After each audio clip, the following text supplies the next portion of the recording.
This is episode 21 of the Michigan Real Estate Investor Network podcast, hashtag the network. We're coming to you from the network studios inside Michigan Investment Title. This episode is brought to you by Manzo Appraisals. Hey folks, we're back with another Michigan Real Estate Investor Network podcast. My name is Dylan Tanaka. I am here with my wonderful co-hosts, David Soble and Erika Weichel. Hey Dylan, how you doing? Thanks for having us. Hey Dylan. Good afternoon, good morning, and good evening to all three of us. I don't even know what time it is. So today we're going to talk a little bit about, or a lot about, investing strategy. And before we get started, I guess I'll introduce myself really quickly because I forget to do that. So my name is Dylan Tanaka. I'm a full-time real estate investor. I run a company called Hot Wholesale Deals. That's kind of my main function, is wholesaling properties, but I've done it all. So today we're going to talk about 3 different ways to invest in real estate. Awesome. I'm Erika with Michigan Investment Title, and I'm excited to talk about these 3. These are the 3 most common phone calls that we get, and the 3 most common types of investing that we deal with on a regular basis. And David? Right. I'm David Soble. I'm a real estate attorney. I'm also a real estate investor. And let's get this going with 3 strategies to invest. Sounds good. So the main 3 are renting, wholesale deals, which include the assignments, and what did I already say? And fix and flips. So I think why don't we start with the rentals? That seems to be the easiest. So Dylan, do you want to walk us through what would make a good rental and why that's a good fit for somebody? Sure. So the whole point of this specific podcast is because when you first get started in real estate investing, you've got to choose which way that you want to go. Even if you're advanced and you're deciding to kind of shift gears, you've always got to have that target, because it's very hard to hit a moving target. So you want to have a stationary target to hit. So it's important, again, that when you decide which way that you're going to go, that you make a plan and understand all of the different facets. So today we're going to start with rental properties. This is usually the first way, I think, anyways, in my experience, that people say when they want to get started in real estate investing, they talk about being a landlord, because the average person thinks that a real estate investor is somebody who owns 5, 10, 20 homes. They rent them out, and then 30 years down the line, you become a millionaire because all your houses are paid off and the tenants pay them off and life is easy. Well, unfortunately, it's not quite that easy. There's a lot of different twists and turns to being a landlord, and we're going to break down some of those today. So I think before you even get started, though, and buy your first rental property, you want to talk to both a licensed attorney, a real estate attorney, and a CPA or tax preparer to talk about your personal situation, because depending on where you're at financially, there are different ways that you should title the property, and there's a lot of different tax advantages also to holding rental properties. So lucky for us, we have the esteemed real estate and finance attorney David Soble on with us today. So he's going to be able to explain a little bit about the importance of knowing how to title the properties and how to hold them. Right. I'll take esteemed. I like esteemed.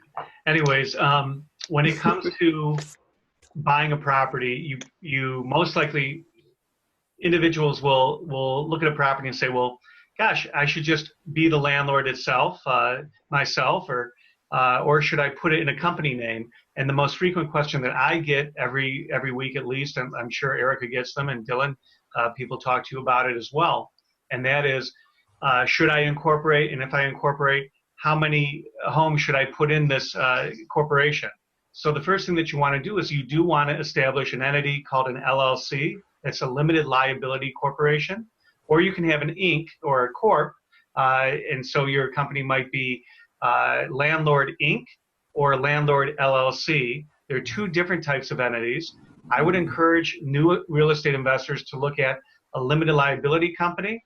And that basically is an entity in which you get the protection of a corporation in the state of Michigan, but you have the tax advantages of an individual.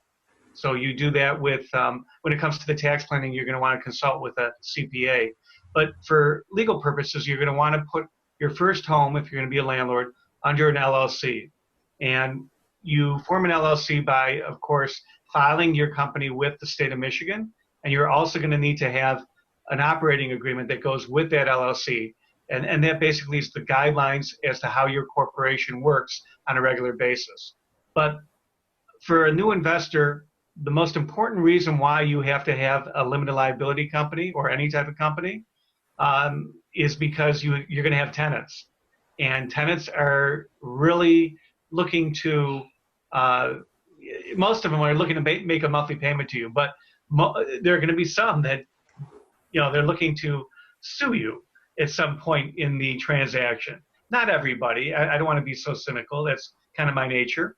But when you are forming an LLC, the real reason why you have it is to protect against yourself against the tenant for any liability, both personal liability, damages, anything related to legal liability when it comes to holding this property. Okay? That's why you have an LLC. How's that sound, Erika? Actually, that's perfect. And then as far as rental agreements go, because if you're going to do that, that needs to protect you with your landlord-tenant disputes, so paying water bills or maintaining the property. Right, so is that something that for you to look over, correct? Sure. That's basically a lease. Pardon me, there's a standard.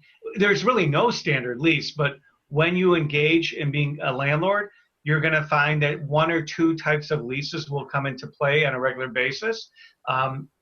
Number one, you should consult with a real estate attorney to at least understand the first lease that you're going to hand over to your tenant.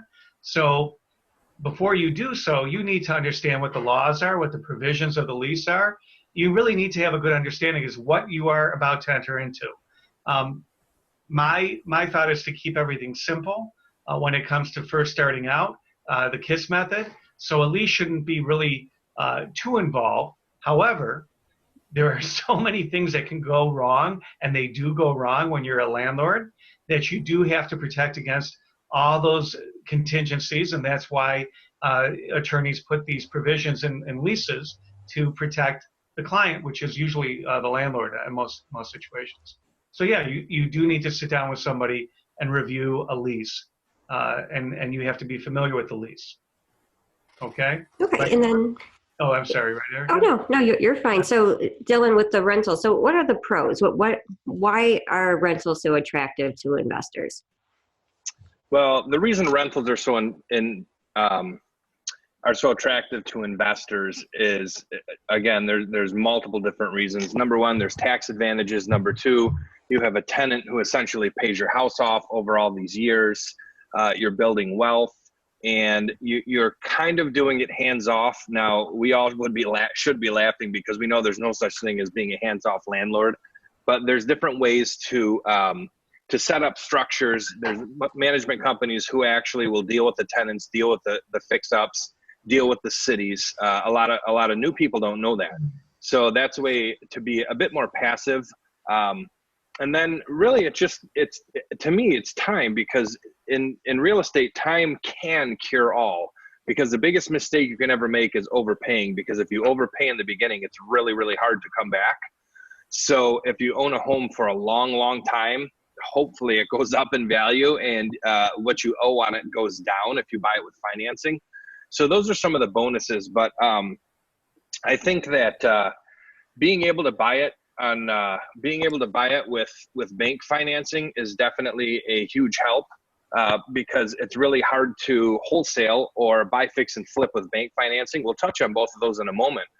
But with rental properties specifically, you can buy them with bank financing. And another great tool is, once you have so many rentals, or once you get them so that they're in service and you can show that you have a good tenant and the rent has been paid for X amount of months or years, you can put basically like commercial financing on there, and you can lump 3, 4, 5, 6 of those properties together and get your cash back out of them, and then be able to use that again to acquire other properties.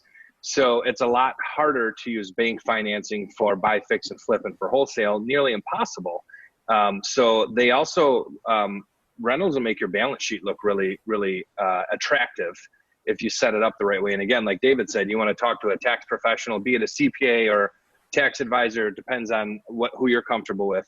But those are, to me, probably the big bonuses. Number one, somebody pays the house off for you. Number two, they're not impossible to get into with bank financing. So in the beginning, it's easier for newer investors. And then number three, over time, the property goes up in value and what you owe goes down. So you are, you're growing equity and wealth. Well, to kind of make a segue between rentals and the fix and flip. Fix and flip, I do know some investors, and they do it one of two ways. If they fix and flip, and then they'll sell it for retail. And sometimes, depending on the location, and if it's a big rental area, they will fix and flip, put a tenant in there, and sell it turnkey to an investor that wants a rental property. So what are your thoughts on that? Are you talking to me or David? Because we both have a lot of thoughts. Well, why don't we start with the benefits, and then we can go to David and talk about how these things should be set up. So you're saying the benefits of turnkey rentals? Turnkey rentals are one way that you can do a fix and flip, right? You can fix and flip and put a tenant in it and then sell it to an investor, or you can fix and flip and sell it for retail. Okay. So we're talking about fix and flip. I'm confused. This is real. This is how video podcasts work, everybody. Okay. Sometimes you get screwed up and don't understand the question. And I'm just being honest. No, I'm just kidding. So, you're saying, what are the benefits of fixing and flipping versus renting? You broke up when you were speaking, so I wasn't sure what the question was. Oh, I was just saying that I have investors that do it both ways. They'll fix and flip it, and then they'll put a tenant in there to be able to sell it. Or they just fix and flip and they sell it for retail purposes. Yeah, two 1,000% different strategies. So I myself have bought and sold a lot of properties, hundreds of properties. I have never really focused on buy, fix, fill, and flip. So that's what we call turnkey. So what you can do is that all falls in the fix and flip category. Some people out there are just looking, again, for totally passive income. They could be out-of-state investors, out of country. They could be right here, right here in Metro Detroit. There's a lot of big three guys and gals who have high income and they want to diversify and they don't want to just be in equities or stocks or bonds. So they will buy real estate. So they look to someone like myself who will purchase a property that needs a lot of work or a little bit of work, fix it up, get it to code, to rental certifications for that specific city, put a tenant actually in there, and then sell it like that. So that's a pretty advanced strategy.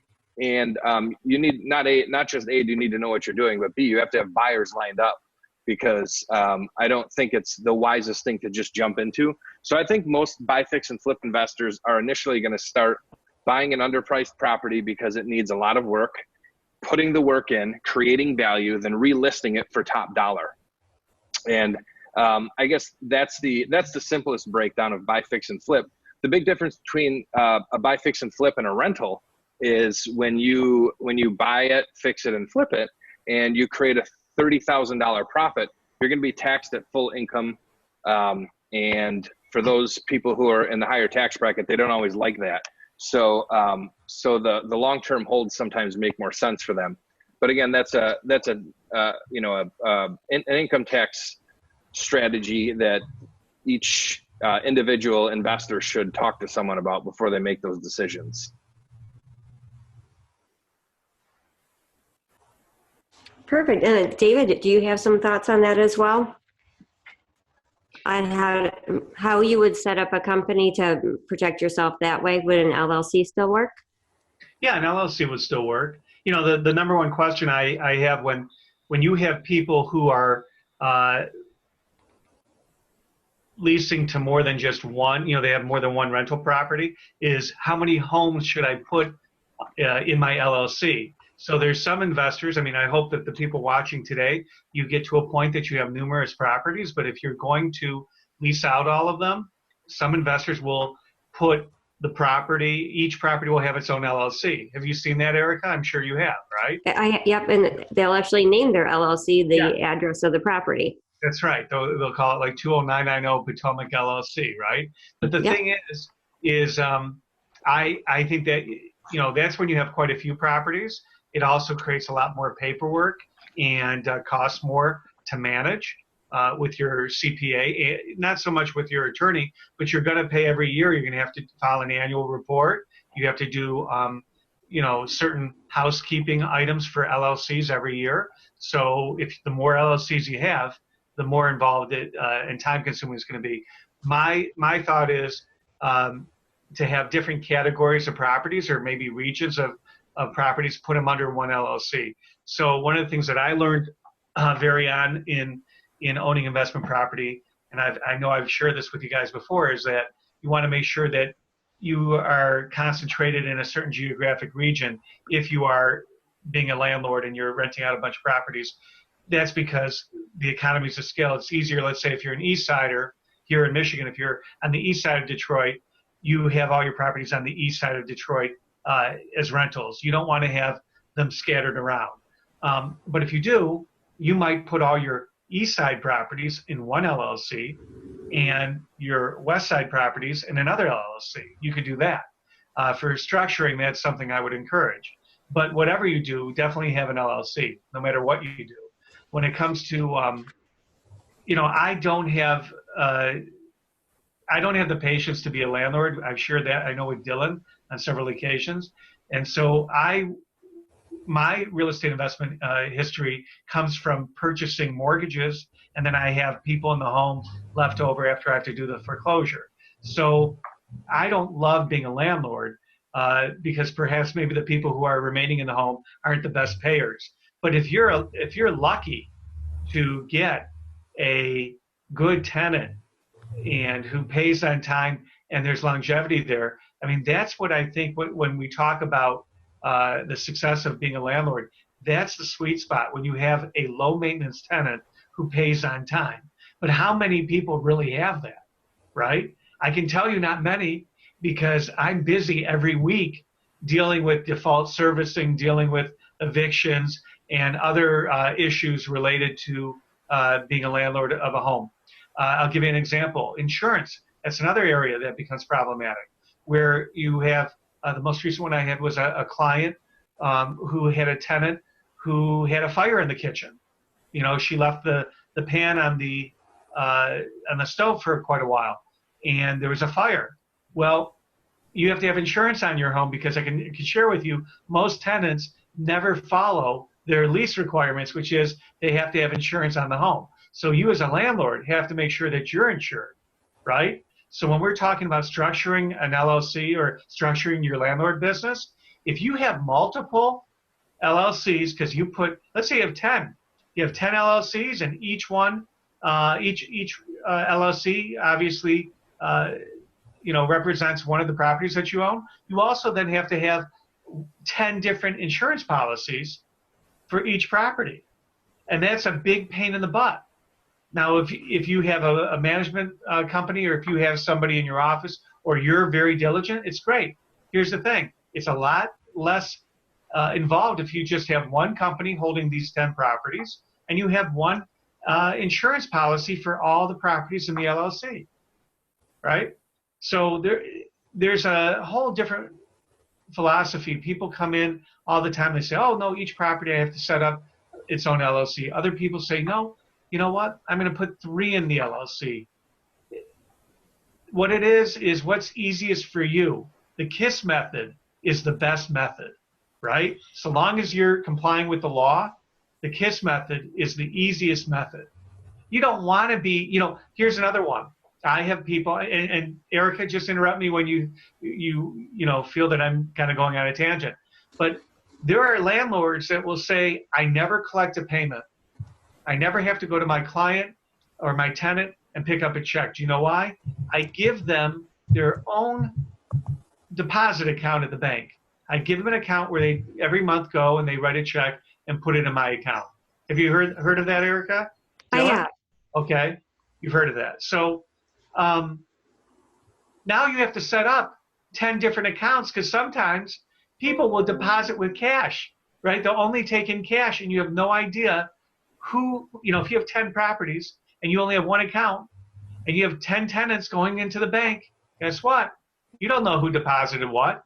You might think it's easy. You might have to get a video camera and see who's coming into the bank teller, because I can assure you, the one tenant that says, oh yeah, I made the deposit, it was $500. But what if you have 10 tenants who are all paying you $500? Okay, Right. so you got to keep everything simple. Do you set up a different account for each tenant? Well, in today's day and age, why don't you just go online and have a pay system like PayPal or something, where they pay through PayPal? There's so many different ways that you can collect money. There's so many different ways that you can set up a LLC and structure it. But the most important way that you need to set up your business as a landlord, whether it be the first or the 10th deal or the 20th, is to keep it as simple as possible, especially if you're just starting out. Don't make it more complicated than it really needs to be, because it's going to be complicated enough once you have a tenant in your property who's right, Dylan? Who's calling you to have, my plumbing doesn't work, my garbage disposal is not working, whatever it is. That's a whole other part of the business that you have to be involved with. Well, that's, Your thoughts? yeah, no, that's really true. I mean, and Dylan, I'm sure you've had experience with that as well. Yeah, I'm one of the worst landlords in the universe, which is why I don't hold properties right now. And if I ever do, I will have them with a management company, or I'll just build my own management company, because by the time you deal with all this baloney with tenants and toilets and fighting for rent, and I mean, there were days a long time ago where I had to pick nickels up off of a sidewalk from my first tenant, who would throw them down to me from a perch. So I'm not the landlord guy, that's for sure. It takes a special type of, it really does take a special type of person. And there are quite a few people out there who are very good at it. They're very lucky at it. But I'm jaded because I deal with everybody's issues as a landlord on a regular basis. So, from my own experience, and then also from at least 2 to 3 deals a week where I'm dealing with issues and headaches for other clients, I pass. But I know there are quite a few people. You make your most money, right, Dylan, on the appreciation. That's really what you're doing. You make money while you sleep. Right. It's a buy and hold, and then you're letting other people pay your taxes for you and all the expenses and improvements. That's what it comes down to. And if you have that time, it's a great business. I know quite. By the way, we should have somebody on. I don't know, Dylan, if you've ever dealt with Section 8 that much. I have. But there are people out there who are really good at dealing with Section 8 housing. And that's a whole different animal. But if you're looking to be a landlord and you're trying to get into the business, that's a great area to be involved with, is Section 8 housing. It has its own headaches, but once you learn what the requirements are, guess what? It's a kind of a great game. Yeah, Erika and I both know a landlord. We won't drop his name now, but he promised he'd do the show, and he absolutely 100% specializes in Section 8. And I don't know if he's got 30, 40, 50 homes. He might be over 100, but he is a significantly large landlord compared to most of us, and the folks who are listening and watching. So he is going to come on here and drop some huge bombs because, like David just alluded to, being a Section 8 landlord can be a lot easier. So we'll break that down again on a future show for sure. So listen, this thing's going to shut us off, so I'm going to have to stop it and restart it. Really? We'll have to move on to wholesaling. They want us to pay. So I've got nerve. You're kidding me. Right. I've got to figure out something better than Skype. I listened to a couple guys who use that same software that we were using before, but they don't use Skype because Skype is cheap and crappy. So for like a few bucks a month, there's some much better alternatives. What about webinar jam? We can use that, but I mean, I think I don't know if it'll record at the higher, you know what I mean, at the higher whatever it's called. So. Dylan, I've had multiple people on Webinar Jam. You can get 6 people up on Webinar Jam. Well, that thing will record right to my hard drive. That's the problem with this stupid, what's it called? It's recording open air. You know what I mean? And it records way higher quality. This is just, obviously they want you to pay, which how can we blame them? So I'm going to you're going to reset it and then call I'll stop it. I'll stop it and we'll restart it. We'll see if it works. So hold. Makes sense. Yepper. It's the way it goes. All right, so we don't need to re-intro or anything. We can just keep going. Yep. So we're recording, and I'll start right now. So anyways, so Section 8, it can be a huge benefit to landlords. And like I said, we'll touch on that. We're going to do a whole show on that. But I think, Erika, you're moving us on to the next section. Yeah, so let's talk about some wholesaling. So this seems to be the most asked about, the most requested for information about, and how to go ahead and get started in wholesaling. I think a lot of people think that they don't need money up front, and which is true because you can do assignment contracts with wholesaling, but there's seems like a lot of beginners really want to start here. So Dylan, do you want to explain and define what wholesaling is? Sure. So wholesaling has about 20 different definitions, but I always talk about the main two that I learned way back in the late 90s. So there's two ways to wholesale. You can find someone who is selling a property. You can get them to agree to your price on a purchase agreement. You can then sell that purchase agreement, which is the right to purchase that property at a specific price from that seller, to another person who's going to be an investor, and then they can actually close on the property. So that's called contract assignment. Back in the old days, that was the real way of wholesaling. Now, the other way that you can wholesale is you can buy it, you can close on it, and then you can sell it, resell it right away. You could sell it a month later. It doesn't matter. You could sell it a year later. But what a lot of other investors look at wholesaling is they're buying a property, they're going to do nothing to it at all, and then resell it. So they might buy it, relist it on the open market, and resell it immediately. So those are kind of the two main definitions that people go with. But there's a million different things in between, and then there's kind of a third stepbrother, we'll call it, instead of stepsister, and that's wholetailing. And that came out during the foreclosure days. So what we would do way back then is we would buy a property, typically from the bank. It would be stinky and ugly and dark and cobwebs and all that crazy stuff. We would go in, tear out all the carpet, clean the whole thing up, get all the lights working, maybe get the toilets flushing, that kind of thing. Not bring it up to code necessarily. Just make it so when someone walked in, they didn't go, ugh, this thing's gross. And then we would immediately resell it. It doesn't mean that we put it on the open market. We would just sell it off to other investors that way also, or sometimes homeowners who wanted to do a fix up and maybe put a family member in there or live in it themselves also. Got it. And so what do you think is the best way to start looking to find a house to wholesale? I mean, I don't think people understand how difficult that portion is. Yeah, so right out of the gate, whenever a new person goes to these get-rich-quick seminars, the big nationwide ones that cost, $30,000 and $50,000 for coaching, and God bless them if they can get that money, they tell them right away, go to your local RIAs, learn neighborhoods, talk to the other wholesalers there, figure out where they're wholesaling, and you can do the same thing. So I would say the best advice that a new person who wants to learn how to wholesale should take is pick one specific area and learn it.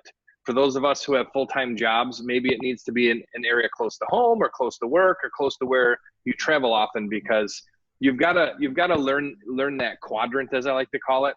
And then once you figure out what the prices of the homes are going for, you have to just reverse engineer it and figure out what you would have to offer.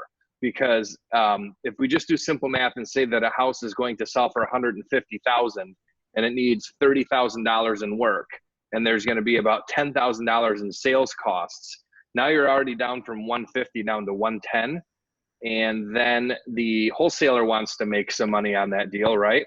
And then the person who's buying it, fixing it, selling it needs to make a profit on that deal.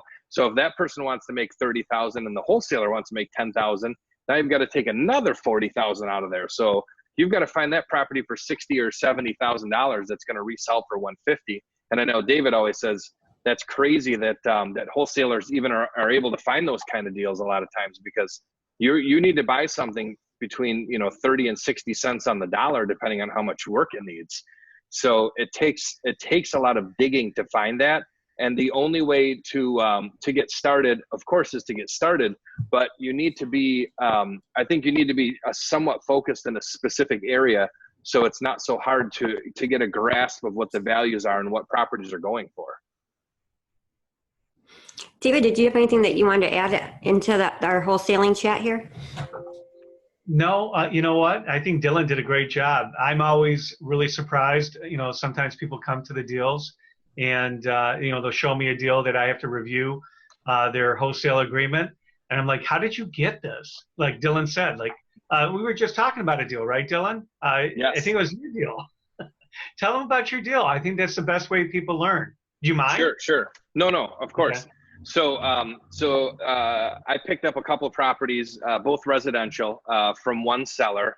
He was going into foreclosure, and I happened to find him and pinpointed these properties as something that either I would buy, fix, and sell, buy, fix, and keep, or sell off to another investor. So there was a lot of different exit strategies for me there. Again, something really important if you're going to be a wholesaler. What are you going to do with the properties? Are you going to try to keep them, or are you going to try to sell them? Well, as a wholesaler, you're supposed to sell them. So these specific properties I could have done all three with. So I found someone who needed to sell fast.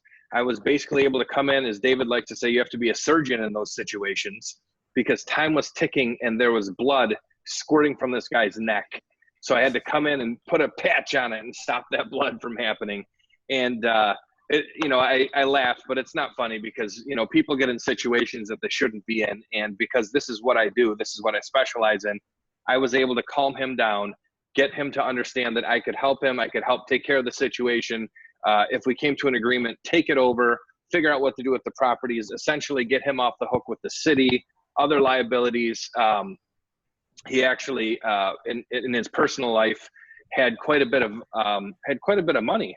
So he had properties with squatters. I mean, there's huge liability there. He didn't have the proper insurance on there. I mean, we could just keep going on and on and on. And that's why having the three of us on this episode is great, because we touch all different facets of the business. But, you have to be able to go in and solve problems, because if you can solve the problems for people as a wholesaler, or any type of real estate investing, but really as a wholesaler, you have to be able to bring solutions. Because if you can bring a solution and you can help the seller out, calm them down, get them out of a situation that they don't want to be in, typically you're going to come out pretty good in the end. I want to comment on that, Dylan. That whole fact pattern that you just set forth comes from experience. Like, you were able to take care of that seller's concerns quickly because of experience. But I want to share with you what I see as an attorney and a real estate professional when I deal with newer wholesalers and people new to the business, and that is that it is a stop, drop, and roll mentality. It's very fast, and if you're not good at it, if you don't have the competency level and you haven't earned it yet, that deal is going to fall apart, or you're going to trip up and you're going to find yourself in some legal hot water. So, for example, if you make representations on a contract that you're going to do something for these people, then you better make sure that you can handle whatever it is that you promise. The beauty about wholesaling, however, is the contract is usually it's structured as an option, which we can get into quite a bit. And that is, you are preserving the right to purchase the property while you go out and find somebody to buy the property. That's where that whole assignment clause comes in. That's the most common type of agreement that you have with people, is that you've generated an option, which is a reservation of the right to purchase. Okay? There are some people out there who don't actually have a contract that talks about an option. They just say, I'm going to close this deal. I've had this. I'm going to close this deal on this date. But if I don't close it by that date, I'm out. Now that works as an option. But what happens if the date comes and that closing has been scheduled? It depends on how the language is in your wholesale agreement. Are you obligated then to close? So most professionals that are doing wholesaling, they gather their documentation offline or from somebody at a RIA event, and they don't really read them. They only look at them after there's a problem. Again, I don't want to sound like I'm always, crying. The guy who's got the red flags constantly going, in front of everybody. But I just see the mistakes that people make on a regular basis. So you better make sure that your your purchase agreement is actually an option, structured like an option. Am I correct, Dylan? Yes, you are, because otherwise, I'm not sure if it's misrepresentation or what the proper legal term is. But if you don't have it spelled out in there what your plans are, then a judge, God forbid you get in front of one, he could look at you as a real estate expert, and you're taking advantage of someone. So again, David and I and Erika also, we talk about this all the time. It's pay me now, pay me later. You have to invest, a few shekels into your real estate contracts. Don't be cheap. Don't take the one that I have at RIA. Don't take the one that you get for free on Facebook, because you never know what could get you in trouble. I've had sellers, like I said, who are extremely wealthy, and I mean worth millions, and they've got a house in North Detroit that if that thing burnt down and someone got hurt or a smart tenant knew what was going on, they could go after them for millions of dollars for some $50,000 or $60,000 home. Dylan, that is so true. The other day, and I want to get to you, Erika, with regards to these wholesale agreements, but I just want to chime in with regards to, I had a doctor last week call me, and they are landlords on a home that they own. They bought the home for one of their employees, and thinking this was one of the fringe benefits that they were providing for, let's say, their office manager. And the office manager stopped making the rent payments, etc. And now the doctors have to, it's two doctors, have to evict her. Here's the thing. No, actually, it's a land contract. They did it on land contract. So, number one, the doctors purchased this property at a very low price. And now, and that was like 10 years ago. So now the property has like significant value. Number two, the office manager hasn't paid. So now they want to boot her out. She also works still at the office. That's going to be kind of difficult to maneuver. Here's the thing. When they're talking to me about getting her out and forfeiting the land contract, which is just like evicting a lease, a little bit more complicated, but not too much. The first thing I said is, how do you hold title? And she says, oh, my colleague and I, we just hold it on our own. Like, are you crazy? You have got to have that in an LLC, because the first thing that's going to happen. They're out of their mind. Right. You're a doctor. It doesn't even matter. You don't have to be a doctor. Trust me. You can be anybody. One lawsuit can wipe you out. So if you're going to engage in any type of transaction, whether it be wholesaling or being a landlord, definitely get your contracts reviewed. But getting back to the wholesale agreement, Erika, how many times do you have that you can recall? I'm sure quite a few. I can see you smiling a little bit, where people come in and you have the investor who's wholesaling, and you have the person who's selling, and they weren't aware of this whole transaction that's about to transpire. And now you have a third party that's come in, and they're purchasing the property. And now there's a bunch of confusion. How often does it happen to you that you have to sit and kind of smooth things over in a transaction because the wholesaler hasn't been forthright with the seller or the the person that they're buying the home from? Does that happen often? It happens often enough that we look for this, and we now, when we start working with a brand new investor, we kind of vet them. We ask them questions. We ask to see their agreements up front. That way we can help prepare and avoid those situations. There's nothing worse than sitting at a closing table and the end buyer doesn't realize that that the wholesaler said, oh yeah, we're going to pay all of the closing costs for you. But a lot of these end buyers aren't looking at that first purchase agreement to see what deal was actually worked out and the structure between the seller and the wholesaler. So that is definitely something that to try to avoid, and we try to be proactive with it going forward.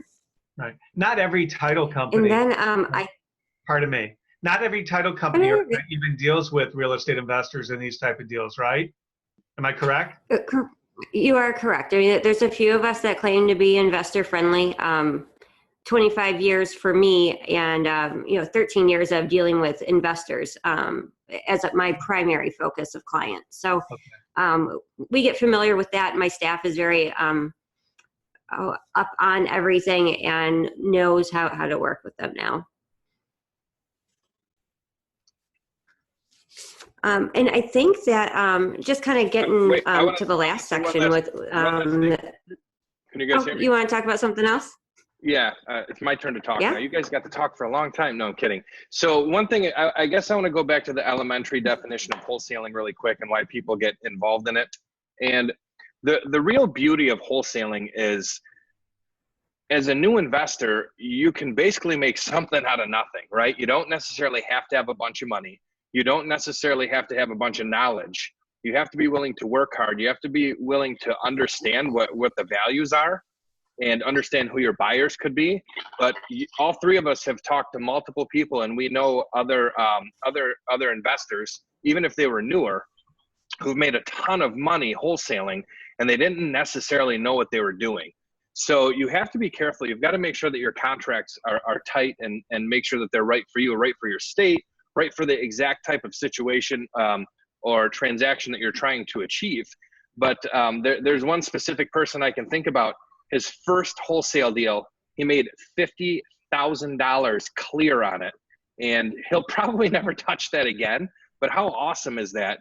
That somebody new can come into this business and make 50 grand on their first deal. It's kind of like winning the first time you go to Vegas. It might be the biggest curse that you could ever have, or it could be the biggest gift.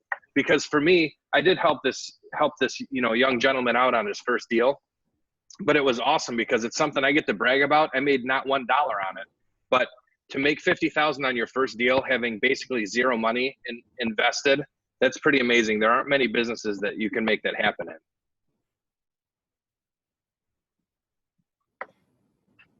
That's why real estate investing is so exciting all the time.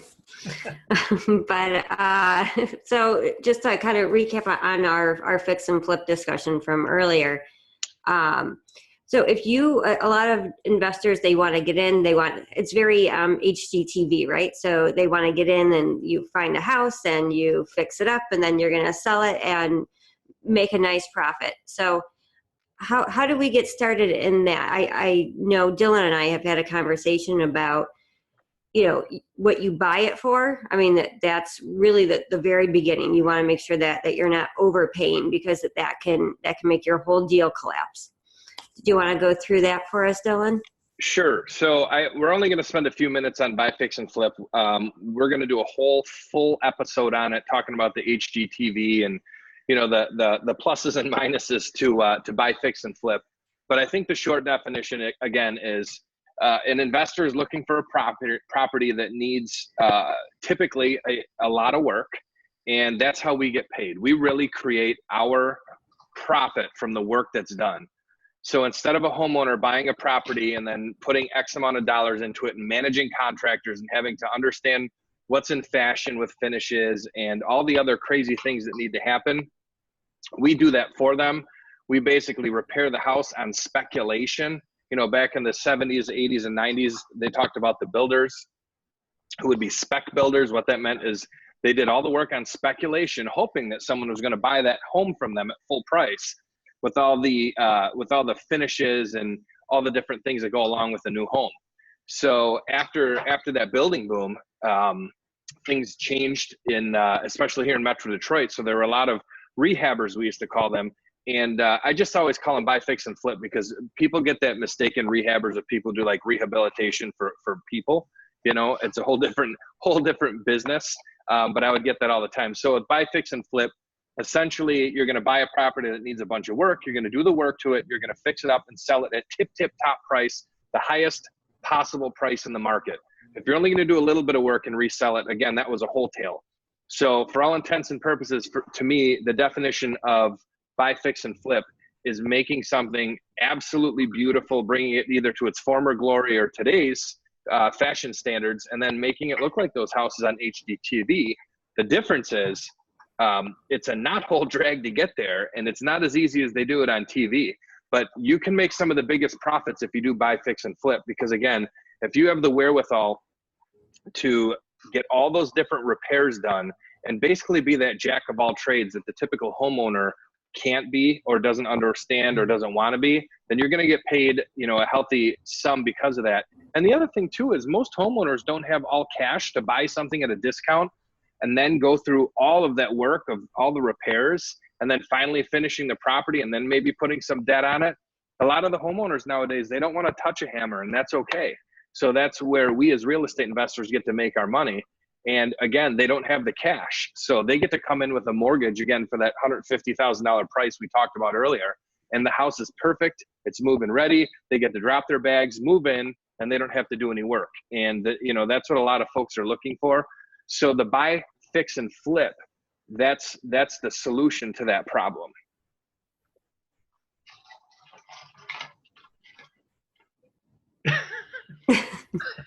Yeah, hey, he caught me.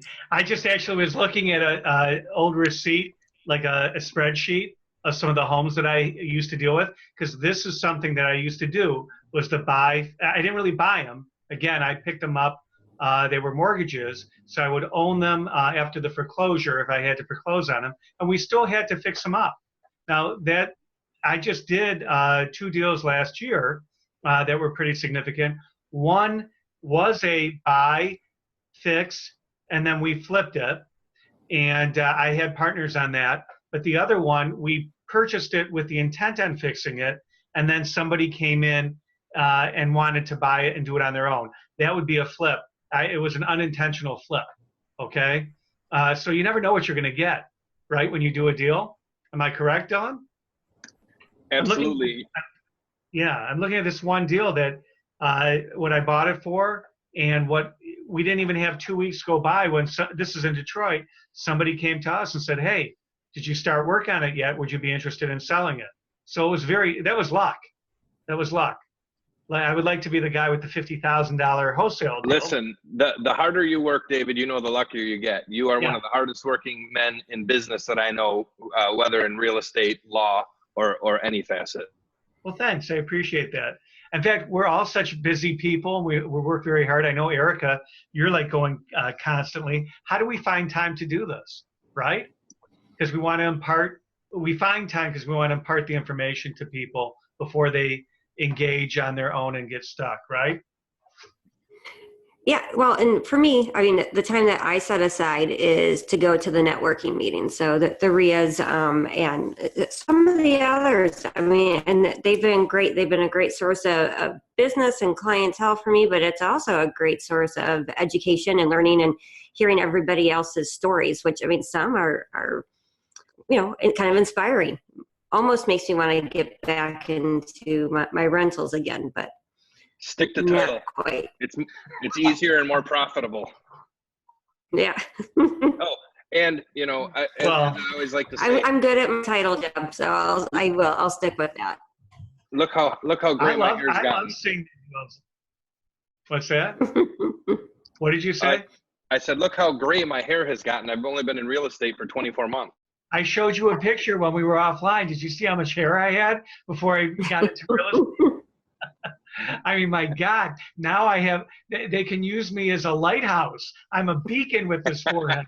Years ago, not even 10 years ago, I had more hair. No, I didn't. 20 years ago, I had more hair. But it's a good bit. You know what I love about being in my business is I do love seeing the people who do come in. I'd rather protect people than having up front, you know, the prophylactic, the cautionary, making sure everything's done right up front so that they can have a good experience. But unfortunately, a lot of people do come after they've kind of screwed things up, and you should see some of the stuff. I mean, that part's kind of enjoyable, not to the detriment. I'm not. I feel terrible, but hey, that's my business, is to clean up after people's mess. But I would rather make sure that they're well protected before they even start the process. So I can tell you that the best thing that I see is when we have a new investor. I deal with a lot of couples who are investing these days, their 401ks, a lot of, you've seen them too, Erika, I'm sure. There are people who are trying to like get a second income, second job, and then to help them with that first deal and to see it go really smoothly. And then they look at you and they're like, you said this would be difficult, or you said this was going to be hard.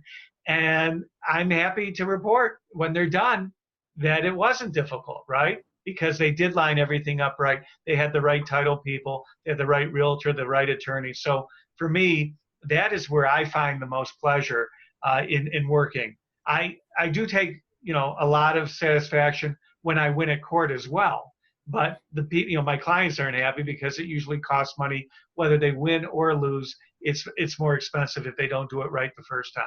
So with that, I'm gonna beg out, guys. I got to get going. I appreciate the time. Erika, thank you very much for kind of moderating today. That was really good. So thank you. Yeah. It was nice to chat with you too. This was a good topic for the three of us. All right. So guys, have a good night. Yeah, Dylan. I just want to end it with one thing, because we always try to do the gold nuggets and the takeaways. So I think when new investors are getting started and they need to figure out which type of investing they're going to do, they need to, again, look at their unique ability. What are you good at? What comes natural to you? Because if you're going to be a landlord and you've got a lot of time and you're very detail oriented, then you can create wealth over time. And it's a slower way, but again, like David said, or I said, you can make money while you're sleeping. Then you look at wholesaling. Wholesaling is where a lot of new people get in, but there's a lot of advanced people that are still wholesaling also.